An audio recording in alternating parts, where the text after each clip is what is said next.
जय श्री राम। जो हिंदू सनातनी अपने घर में राम को बुलाना चाहते हैं कि राम हर घर में आए, हमेशा हमारे साथ रहे, तो वे इस वीडियो को ज़रूर सुने। आपसे रिक्वेस्ट है कि इसको पूरा सुने। हम भगवान इससे खुश नहीं होते कि हम हमारे घर की साफ़ सफाई करें, दिवाली मनाएं, नए कपड़े पहने, पटाखे छोड़ें, घर में खाने पीने की चीज़ें बनाएं। भगवान इससे खुश नहीं होते। अगर हमें भगवान को खुश करना है तो हमें भगवान को इस राम आने की खुशी में हमें उनको तोहफ़ा देना होगा।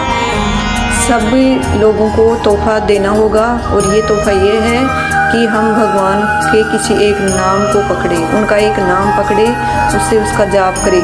सुबह उठने से लेकर रात के सोने तक हम उसका नाम, कोई भी एक नाम पकड़ो, चाहे जय श्री राम, राधे राधे, सीताराम, राधे श्याम, कुछ भी जो आपकी इच्छा हो वो पकड़े। सुबह उठने से लेकर रात के सोने तक ये करें कि हमें इतनी देर तक नाम जप करना है, वो आप प्रण लो। यही भगवान का सबसे बड़ा तोहफा है। और इसके बाद हमें ये करना है कि हमें सत्य बोलना है। झूठ के साथ भगवान कभी नहीं रहते, और झूठ की सज़ा हमें मिलती है, वो चाहे किसी भी रूप में मिलो। फिर हम ऐसे बोल देते हैं भगवान ने ये किया, भगवान ने वो किया। भगवान कुछ नहीं करते, भगवान सबका मंगल करते हैं। अगर भगवान कुछ करते ही तो वो हर इंसान को अलग अलग नहीं, एक ही रूप में बना देते।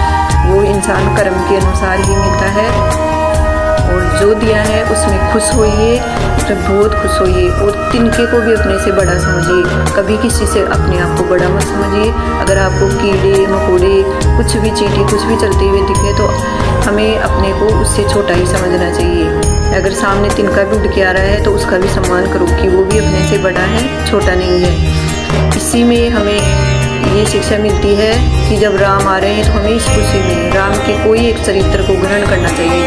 अपने घर में, परिवार में हर सदस्य को ये बात समझानी चाहिए। अपने वृद्धजनों को भी, जो पढ़े लिखे नहीं हैं, जो इस चीज़ से अनभिज्ञ हैं, उन्हें हमें रिक्वेस्ट करके, प्रार्थना करके कहना चाहिए कि जितनी देर हो सके आप कोई भी राम का नाम, कोई भी भगवान का नाम जप करें। इससे आप 1 साल करके देख लो, आने वाली अगली 22 तारीख को 1 साल के बाद में आप में कितना परिवर्तन होता है, अपने घर परिवार में कितना परिवर्तन होता है, ये आप खुद ही नोट कर लेना। और मेरी आपसे प्रार्थना है कि प्लीज़ छोटी छोटी बात पे झूठ ना बोले। भगवान ये कहते हैं कि जो जैसे खुश रहता है मैं उसको वैसे ही खुश रखता हूँ। कोई कहता है किसी से पैसे उधार ले लेता है, कुछ भी मांग के ले लेता है, बोलता है आज का दिन तो निकल गया, कल की देखेंगे। भगवान ऐसे ही सोचते हैं कि चलो इसकी ऐसे ही करते हैं। कोई मांग के खाने में खुश रहता है तो भगवान उनकी मांगने की व्यवस्था कर देते हैं। कोई अपनी स्वाभिमान पे जीता है तो भगवान उनकी वो व्यवस्था कर देते हैं। कोई बात बात पे झूठ बोलता है और फिर वो अपने आप को कि चलो ये तो हो गया, खुश है, तो भगवान उनकी वैसे ही व्यवस्था कर देंगे। प्लीज़ मेरा आपसे हाथ जोड़ के प्रार्थना है कि आप हर छोटी छोटी बात पे झूठ मत बोलिए। झूठ से हमारा सर्वनाश होता है। हम मोबाइल पे झूठ बोलते हैं, हम हर छोटी बात पे झूठ बोलते हैं। प्लीज़ मेरी फिर आपसे प्रार्थना है कि आप झूठ बोलना छोड़ दीजिए, सच का साथ दीजिए। फिर आप देखिए अपने जीवन में कितना परिवर्तन होता है। भगवान हैं, हर जगह हैं, कण कण में भगवान है। मंदिर में भगवान नहीं है, पूजा करने में भगवान नहीं है, सिर्फ अपने साथ हर चीज़ में भगवान का स्वरूप देखिए। सामने अगर कुत्ता भी आ रहा है तो हमें ये सोचकर उनका सम्मान करना चाहिए, उनको देखना चाहिए कि क्या पता भगवान ही आ रहे हों। अपने घर में वृद्धजन हैं, उनकी सेवा सबसे पहले तो हमें माता पिता को भगवान के रूप में देखना चाहिए, उनकी सेवा करनी चाहिए। किसी भी बात पर उनका दिल नहीं दुखाना चाहिए, हमें उनका सम्मान करना चाहिए। सुबह उठने से लेकर रात के सोने तक हमें माता पिता में भगवान को ढूंढना चाहिए।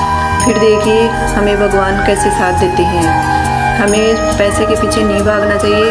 अगर माता पिता गलत हैं तो उन्हें किसी बात पर समझाना चाहिए, बताना चाहिए कि आप, अगर फिर भी वो नहीं माने, अगर वृद्धजन हैं तो हमें उनकी बात को मानना होगा। हाँ वो गलत हैं तो वो बोलेंगे, लेकिन हमें उनका विरोध बिल्कुल नहीं करना चाहिए, कभी भी विरोध नहीं करना चाहिए कि वो ज़ोर से बोल रहे हैं हम और उनके सामने और भी ज़ोर से बोलें, या आसपास के लोग देखें कि उनमें क्या हो रहा है। नहीं, ये गलत है। हमें माता पिता की सेवा करनी चाहिए। माता पिता पहला भगवान है। और मेरी आपसे रिक्वेस्ट है कि आप अपने जीवन में एक गुरु ज़रूर बनाइए, गुरु मंत्र ज़रूर लिए, उसका पालन ज़रूर कीजिए। और मेरा आपसे फिर प्रार्थना है कि आप प्लीज़ जिसके पास भी मोबाइल है वो प्लीज़ दिन में जितना भी टाइम मिले प्रेमानंद जी की वीडियो ज़रूर सुनिए, अपने जीवन को सुधारने की कोशिश कीजिए। हम कभी भी चले जाएंगे, कुछ नहीं है, हमारा जीवन मिट्टी है, वो मिट्टी में कभी भी मिल जाएगा। आप अपने इस अनमोल जीवन को व्यर्थ मत गवाइए, प्लीज़ आप अपने आप को बदलिए और इसमें खुश होइए कि हम सच का साथ देंगे, झूठ नहीं बोलेंगे और भगवान का नाम जप करेंगे। तो आप सब मेरी आपसे फिर प्रार्थना है कि आप भगवान को ये तोहफा जरूर दें, भगवान के चरित्र से कुछ।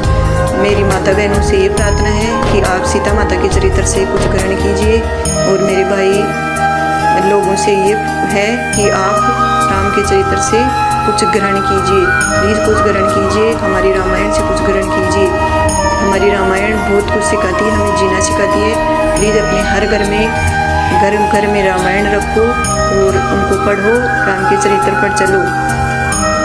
और अपने बच्चों से ये नहीं कि वो डॉक्टर इंजीनियर बन रहे हैं, वो पढ़ाई कर रहे हैं, वो अपने माहौल में जी रहे नहीं। प्लीज़ उन्हें जब भी टाइम मिले, जब भी समय मिले, जब भी वो आपके साथ हो तो उन्हें अपने धर्म के बारे में ज्ञान कराइए। अपने माता पिता कैसे चले हैं, पहले हमारे माता पिता वृद्धजन जो भी शिक्षा देते थे वो सही थी, लेकिन आज की पीढ़ी को वो गलत लगती है। प्लीज़ अपने बच्चों को साथ लेके भगवान की पूजा कीजिए, भगवान में उनका विश्वास जगाइए। वो हमें पता है कि भगवान है, लेकिन हम विश्वास नहीं करते हैं और इसका नतीजा हम भोगते हैं। ये जीवन बार बार नहीं मिलेगा। हमें भगवान ने इतना सुंदर जीवन दिया है, जो है उसी में खुश रहिए कि हमें भगवान ने बहुत कुछ दिया है। और जब भी आप कुछ खाने का ग्रहण करो, सबसे पहले भगवान को याद करो, भगवान को बोलो कि ये भगवान आइए, आप हमारे साथ खाइए, हमारे साथ पाइए। आपने हमें बहुत सुंदर जीवन दिया है, धन्यवाद भगवान। भगवान को धन्यवाद करके भोजन को ग्रहण कीजिए। कभी भी अपने मन में ये मत पालिए कि भगवान ने हमारे साथ ये किया, भगवान ने हमारे साथ वो किया। भगवान कुछ नहीं करते, हमें अपने कर्मों की सज़ा मिलती है। प्लीज़ अपने माता पिता की सेवा कीजिए, गुरुओं का सम्मान कीजिए, संतों से मिलिए, संतों के बातों को ग्रहण कीजिए, हमारी रामायण से कुछ ग्रहण कीजिए। इसी के साथ जय श्री राम।